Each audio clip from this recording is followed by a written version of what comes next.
Hi everyone, thanks for joining us. I'm Ant Reynolds-Lene and I'm a senior writer on the world building team.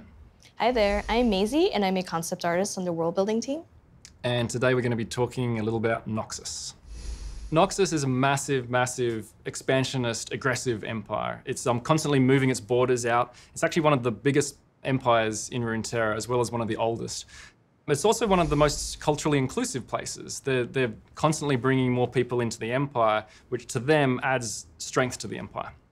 Traditionally, Noxus has always been portrayed as the bad guys or the evil faction. So today we'd like to take a closer look at them and to dive into some of the nuances and details that make up the empire. Noxus is situated on land that's very arid and devoid of resources, which makes it hard for them to grow any crops. And because it's so hard for them to sustain themselves, they've taken to expanding outwards and conquering other nations. So at the heart of Noxus, the capital, is actually built around an ancient fortress called the Immortal Bastion. So the Immortal Bastion was actually a castle that was built by Mordekaiser way, way, way in the past. He was a tyrant, and all these different barbarian tribes that lived in the area actually combined their forces to overthrow him. And once they finally overthrew him, they took the Immortal Bastion as their own, and that is what started the Noxian Empire. So Noxus is truly huge. It's expanded in all sorts of different areas. So in the north, it's expanded up towards the Freljord, pushing into the Freljord up there. In the south, it's pushed into Shurima. It's actually taken over a whole bunch of the northern Shuriman cities. It hasn't taken on Piltover or Zorn yet. It's neutral with those guys. It uses that as a trade port, but you can tell that in the future they might be taking a bit more interest there. To the east, they had an attack against Ionia, but that did not go so well. But you know it's only a matter of time before they try and push their border back out that way. So Noxus doesn't always conquer their territories violently. In many cases, some of these cities tend to want to bend the knee to Noxus because they get great benefits in trade and protection. As an example of assimilation, here's one of a northern Shuriman harbor where Noxians have, instead of taking over the city, set up this port of call and enclave where they've started to live amongst the locals and take on some of their customs. The governor of this harbor has taken to wearing Shuriman clothing even though he's from Noxus in order to gain favor with the locals. Noxians value strength over all else. Primarily, this is martial and physical strength, although Noxians acknowledge strength in all its different forms. So if you're a very successful trader, or if you're politically inclined, you too can find great success in Noxus. Noxus's view on strength is exemplified by a notion that they call the Tripharics. The Tripharics, otherwise known as the principles of strength, are the three aspects of strength that they've identified which they believe that Noxus needs to be strong in all of these areas. And those three areas are might, vision, and guile. Their idea is that they need to be strong in all of these, and if they're weak in one area, it can actually bring the whole of Noxus down.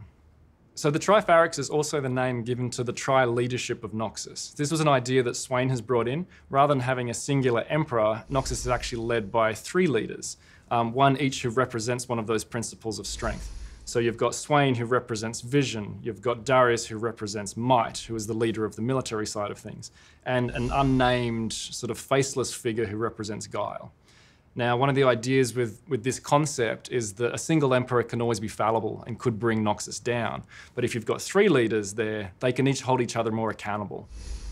Noxus is a faction rife with symbology, and so the Tripharics is very commonly represented throughout the empire. One of these instances is through the Noxian crest. If we look at the Noxian crest, the eyes represent vision, the pillars at the bottom represent might, and the blades represent guile. Within the empire, the Tripharics is also represented by its architecture, such as this Noxian tower, which shows the three pillars of strength. In much of Noxus, people tend to build homes and structures that are imposing and commanding to reflect their belief in the principle of might. When Noxus goes to war, it's very different than a place like Demacia going to war. Demacia is very uniform, very regimented. Noxus is very different from that. It's not chaos, but they see strength in all the variety and diversity of the different ways its warbands fight. War Masons are a distinct branch of the Noxian military, and they scout ahead and are responsible for engineering feats such as bridges, structures, anything that the Noxian army might need to expand outwards.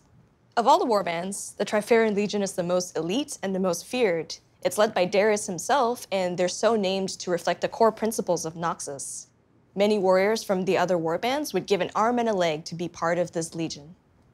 Aside from having a really large army, Noxus is also very open to experimenting with new things and constantly adapting and changing as new ideas and people flood into the empire.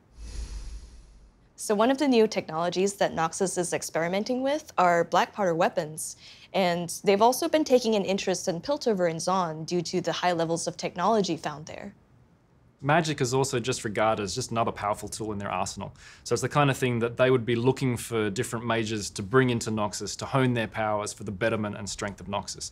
It's the kind of place where they might embrace things that other cultures might have a few more taboos around. As an example of that is like bringing Scion back. They would just see this as a great thing for Noxus because he's this powerful warlord. Other people might be like, I don't know if you should be doing that. Noxus also makes use of a lot of creatures throughout the Empire, whether it's in their war efforts or in their civilian life. So, for example, they might have living battering rams or beasts of burden that pull their war machines. And in daily life, they might have a Drakehound, especially if they're rich and noble, as a display of wealth and power. We hope you guys enjoyed this look into Noxus. And if you'd like to know more, we have new art and new bios on Universe, so please check it out. Thanks for watching. Thank you.